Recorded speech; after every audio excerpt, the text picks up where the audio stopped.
আসলে আমি কিন্তু আপনাদেরকে অপর সাইড দেখাতে পারতেছি না, কারণ হচ্ছে অপর সাইডে মহিলা আছে, সেই কারণে আমি আসলে পিছনে দেখাতে পারছি না। তাই যদি আপনাদের এই চ্যানেলটি ভালো লাগে তাহলে অবশ্যই লাইক, কমেন্ট, শেয়ার দিয়ে পাশে থাকবেন এবং চ্যানেলটি সাবস্ক্রাইব করে রাখবেন। এরকম নিত্য নতুন গান পেতে চাইলে অবশ্যই চ্যানেলটি সাবস্ক্রাইব করে রাখবেন। আমি কিন্তু সবসময় এরকম ভালো গান দিয়ে থাকি, আগামী দিনের সেই পুরোনো গান, বিভিন্ন ধরনের গান, শুধু গান।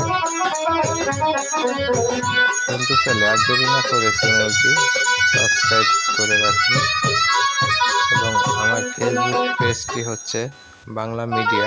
আমাদের ইউটিউব চ্যানেলের নাম হচ্ছে তুমি এখানে বসো, আমি তোমার জন্য একটি পুষ্পাঞ্জলি সাজিয়ে নিয়েছি মা। শফিকুল ইসলাম ইংলিশে লিখতে হবে এবং ফেসবুক বাংলা মিডিয়া বাংলাতে লিখতে হবে। ধন্যবাদ আমার প্রিয় দর্শক যারা, সবাইকে আসসালামু আলাইকুম, খুদা হাফেজ, ভালো থাকবেন।